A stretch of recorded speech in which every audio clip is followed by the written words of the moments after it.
Greetings and welcome to the channel. If you're passionate about African politics, justice, democracy, and leadership accountability, then make sure you hit that subscribe button and turn on the notification bell so you never miss an update on the stories shaping our continent. The unfolding drama around Zambia's late former president Edgar Lungu has sparked heated debate across the region, and in neighboring Malawi, governance experts are warning that it should not be taken lightly. In fact, a prominent Malawian governance analyst has described the Lungu case as a critical wake-up call, not just for Zambians, but for Malawians as well.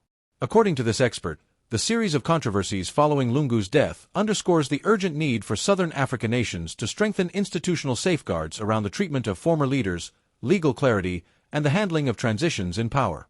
The expert's warning comes amid the diplomatic turbulence that surrounded the late President Lungu's passing, the delayed announcement of his death, the alleged attempts by some factions to politicize his funeral, and the broader question of how states should handle the legacy of powerful leaders, particularly those with contentious political histories. For Malawi, which has also experienced its own share of high-profile leadership changes and transitions, the lessons could not be clearer. The analyst emphasized that the confusion surrounding Lungu's burial and the initial failure to bring his body back to Zambia swiftly reflect potential gaps in national protocol, legal frameworks, and political maturity.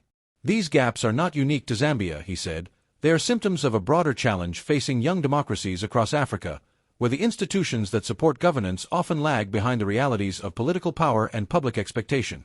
In Malawi, where the memory of former President Bingu wa Mutharika's sudden death in 2012 remains fresh, the parallels are striking.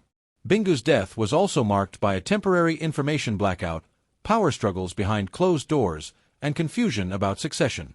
That episode led to reforms in the country's constitution, but experts say more still needs to be done. The Lungu case in Zambia should serve as a reminder of what happens when state structures are not adequately prepared to manage the political and emotional weight of a president's death, especially one still heavily associated with a political party or unresolved legal matters. The governance expert also pointed out that transparency, institutional independence, and timely communication are not optional in moments of national crisis. They are essential.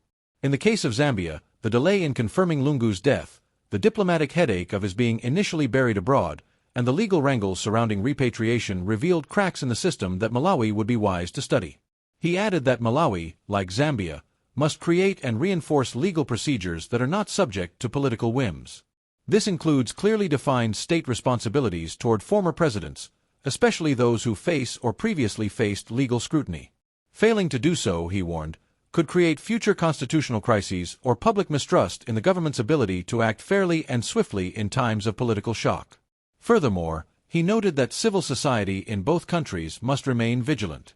The media, the legal fraternity, and civic watchdogs play a crucial role in ensuring that no leader, past or present, is treated above the law, nor below dignity. The same voices must continue advocating for systems that protect national unity even in moments of high tension. In the end, the Lungu saga is more than just a Zambian story. It is a regional lesson in leadership, legacy, and the fragility of democratic institutions. For Malawi, and indeed for other African countries watching closely, it's a chance to learn, reflect, and act before the same script plays out within their own borders. Thank you so much for tuning in. If you found this video thought-provoking, please like, comment, and most importantly, subscribe to our channel. Stay connected with us as we continue to bring you the most impactful political developments across Africa and the voices that make sense of it all. See you next time.